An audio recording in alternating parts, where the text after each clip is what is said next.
Hello students, question number 7 from JEE Main 2023, 29 January, shift 2.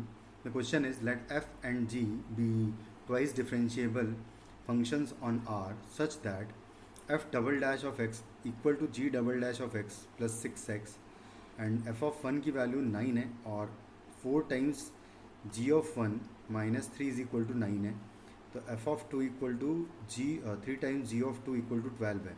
Then which of the following is not true, है ना, कौन सा true नहीं है ये बताना है हमें.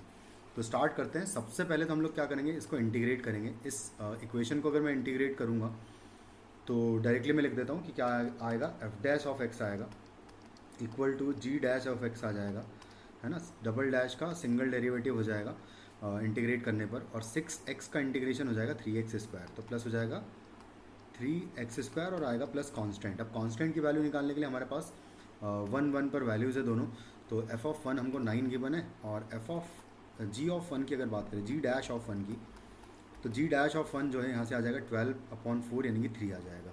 तो जी डैश ऑफ 4 जो है 1 जो है हमें 3 मिल जाएगा, तो 1 पुट कर दें अगर इस पूरी इक्वेशन में, तो यहाँ से आ जाएगा F dash of 1 equal to G dash of 1 plus 3 आ जाएगा और प्लस कांस्टेंट. तो एफ डैश ऑफ 1 की वैल्यू 9 है जो मैं पुट करूँगा, इक्वल टू यहाँ पर 3 रखेंगे और plus 3 plus constant equal to, ठीक है ये तो निकालना ही है. तो यहाँ से फिर हम c की वैल्यू आ जाएगी कितनी, 3 + 3 6 हो जाएगा, तो 3 आ जाएगा एक्चुअली. कांस्टेंट आ जाएगा हमारे पास 3, तो जो इक्वेशन होगी वो होगी F dash of X is equal to G dash of X और प्लस आएगा 3x स्क्वायर प्लस 3, है ना. इसको फिर से एक बार इंटीग्रेट कर दें अगर, तो आ जाएगा F of X is equal to G of X और आएगा प्लस 3x क्यूब अपॉन 3 हो जाएगा, यानी कि 3 सिर्फ x क्यूब लिख देता हूँ मैं, और प्लस यहाँ पर आ जाएगा 3x, तो ये आ जाएगा फाइनली. उसके बाद हम क्या करेंगे, इसमें फिर से इसमें हम लोग 2 पुट कर देंगे.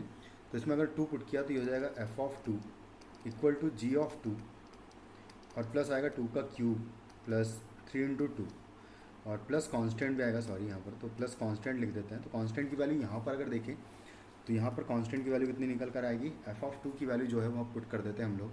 एफ ऑफ 2 12 है, तो यहाँ पर पहले हम लोग कर लेते हैं, तो ये हो जाएगा 12 is equal to G of 2 की वैल्यू हो जाएगी मेरे पास 4 और प्लस 8 प्लस 6 हो जाएगा 14 प्लस कांस्टेंट, तो ये हो जाएगा 18, और 18 हो गया तो -6 एक्चुअली सी की वैल्यू यहाँ से आ जाएगी -6. तो आपका जो रिलेशन आ जाएगा फाइनली वो आ जाएगा क्या, एक बार मैं लिख देता हूँ उसको. तो जो रिलेशन मिलेगा हमें वो मिलेगा F of X equal to G of X और प्लस एक्स क्यूब और प्लस आएगा 3x - 6, कुछ इस तरीके से आ जाएगा.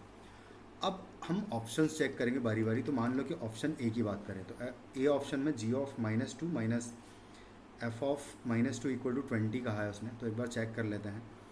तो F of X minus G of X की जो वैल्यू है वो एक्चुअली आएगी एक्स क्यूब प्लस 3x - 6 आएगा. तो इसमें हम लोग -2 पुट कर दें अगर, तो F of -2 minus G of -2 की वैल्यू हो जाएगी कितनी, -2 का क्यूब हो जाएगा -8 -6 हो जाएगा यहाँ पर, और -6 है, तो इसकी वैल्यू आ रही है 14 + 6 हो जाएगा -20. तो ये actually G of -2 minus F of -2 की अगर बात करें तो हो जाएगा 20, है ना, रिवर्स कर दिया, तो ये करेक्ट ऑप्शन है, यानी कि हमारा आंसर नहीं है. और फिर सेकंड ऑप्शन की अगर बात करें तो सेकंड ऑप्शन में लिखा है कि if X is from -1 to 2 then F of X minus G of X का मॉड जो है वो लेस देन 8 आएगा, ये हम कह रहे हैं. तो एक बार हम चेक कर लेते हैं. तो यहाँ पर हमको एक्चुअली चेक करना पड़ेगा किस तरीके से इसको इसकी वैल्यू ही निकालनी पड़ेगी प्रॉपर. तो चलो ठीक है, निकालते हैं, स्टार्ट करते हैं.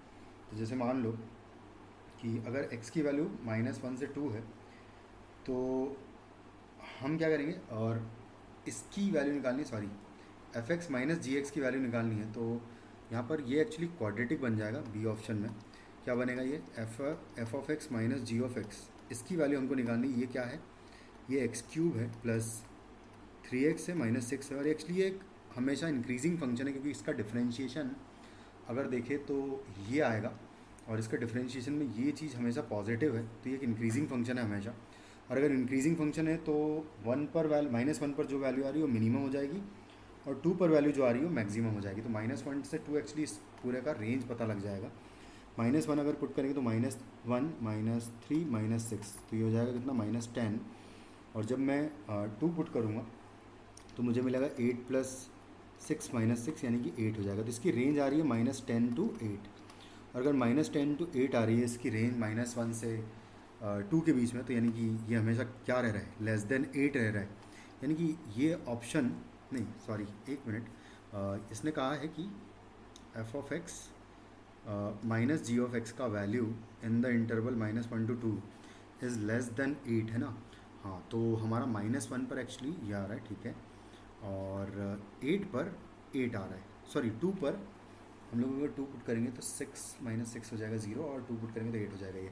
हाँ, तो ठीक है, 8 से लेस ही आ रहा है, यानी कि f(x - gx) का मॉड एक्चुअली नहीं, सॉरी मॉड की अगर बात करेंगे तो फिर गड़बड़ हो जाएगी, क्योंकि f(x - gx) की अगर बात करें तो ये वैल्यू बिटवीन -10 एंड 8 आ रहा है। लेकिन अगर f(x - gx) के मॉड की बात करूँगा तो ये आ जाएगा एक्चुअली 8 से 10 है ना, क्योंकि पॉजिटिव हो जाएगा ना, तो ये >8 आ रहा है एक्चुअली, इसका मॉड तो <8 नहीं आ रहा। तो ये हमारा ऑप्शन करेक्ट आंसर हो जाएगा, क्योंकि नॉट ट्रू हमको तो बताना है ना। तो second option will be the correct answer. Thank you.